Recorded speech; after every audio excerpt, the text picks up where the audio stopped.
안녕하세요. 소아청소년과 하재혁입니다. 뼈나이 어린데 성조숙증 일찍 진단 내린 케이스 두 번째 시간입니다.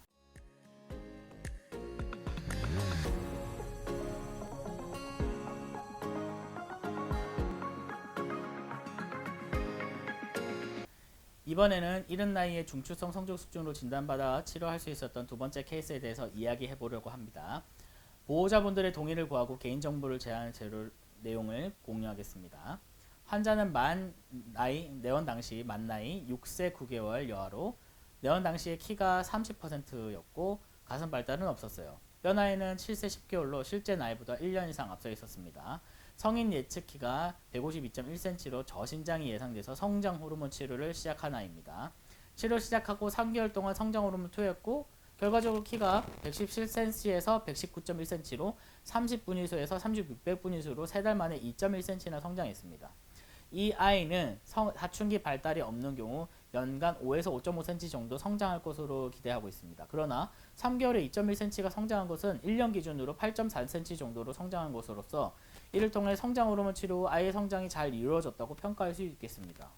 이렇게 성장 호르몬을 주면서 키가 크면 정말 다행이지만 그런데 성장 호르몬 치료를 받으면서 이 기간 동안 너무 빨리 자라는 경우가 있다는 거죠.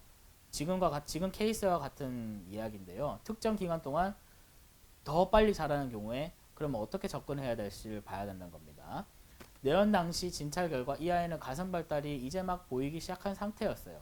그런데 뼈나이 검사를 다시 시행한 결과 8세 3개월로 확인되었는데요. 이는 성장 호르몬을 투여한 3개월간에 5개월에서 6개월 사이에 성장판이 진행되어 있는 것을 의미합니다. 이 아이는 그 사이에 키는 잘 자랐지만 성장판이 빠르게 닳아 키가 커진 것으로 판단이 되었습니다. 그래서 우리는 이 아이에게 성호르몬 확진 검사인 GnRH 스티뮬레이션 테스트를 시행하기로 결정했어요. 이 아이는 최근에 피크 LH 값이 6.42로 중추성 성조숙증이 진단되었습니다. 이를 통해 더 정확하게 아이의 상태를 파악할 수 있고 적절하게 조치를 취할 수 있게 될 것입니다. 요약하자면 성장 호르몬 치료를 받고 있는 아이라도 성장판의 상태를 주의 깊게 관찰해야 합니다. 때로는 예상치보다 더 빠른 성장은 성장판 조기 소진을 의미할 수 있으니까요. 이러한 점을 감안하여 앞으로 치료 방향을 결정하는 것이 매우 중요하겠습니다. 그래서 저의 처방에 따라 성호르몬 억제제를 병행 치료하게 되었습니다. 치료를 시작하게 된 이후에 2022년 11월 30일에서 아이의 키가 4800분위수까지 성장한 것으로 나타났습니다. 하지만 그 이후로 GnRH 아날로그 약물을 네 번째로 투여한 12월 28일 이후에 키가 4400분위수로 진정되는 모습을 보였습니다. 그 이후에는 약간 완만한 성장세를 보여주고 있습니다. 이런 결과를 통해 우리는 아이의 상태를 조심스럽게 관찰하고 있습니다. 성장에 영향을 미치는 요소들을 고려하여 적절한 조치를 취해 나가야 합니다.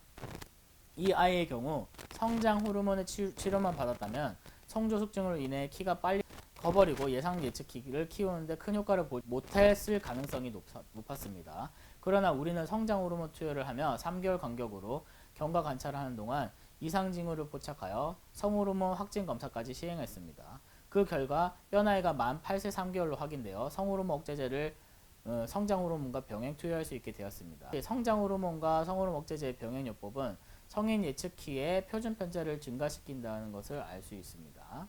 저신장으로 키를 키우기 위해 성장 호르몬을 시작했던 이 아이의 발견한 중추성 성조숙증으로 그동안 적지 않은 부담으로 시작했던 성장 호르몬 치료를 이제는 부담 없이 실비로 처방받을 수 있게 되었습니다. 하지만 보험회사마다 약관이 다를 수 있으므로 직접 보험회사를 통해 확인이 필요하겠습니다. 성장 호르몬 투여 중 중추성 성조숙증을 찾아내는 경우가 그렇게 흔한 경우인가요? 사실 흔하지 않습니다. 그러나 성장 관찰을 하던 중에 이제 막 사춘기를 시작하게 된 것을 관찰할 수 있는지를 물어본다면 그렇다고 할 수 있겠습니다. 여기서의 핵심은 성장 호르몬이 성호르몬 반응을 유발한다는 것은 아니며 주기적인 관찰의 결과로 아이가 사춘기 발현하는 시점을 늦지 않게 걸러낸다는 점입니다. 성장 호르몬을 투여하는 아이는 3에서 6개월 간격으로 평가를 위해 지속적으로 아이를 보게 됩니다. 그러나 경과 관찰만 하는 아이라면 성조숙증이 의심이 되는 경우에는 3개월 간격으로, 의심되지 않는 경우라도 6개월 간격으로 경과 관찰하기를 권합니다. 이렇게 함으로써 우리는 아이의 건강을 지속적으로 관찰하고 필요한 조치를 취할 수 있습니다. 건강하고 행복한 성장을 이끌어 나가는데 함께 노력해 봅시다. 감사합니다.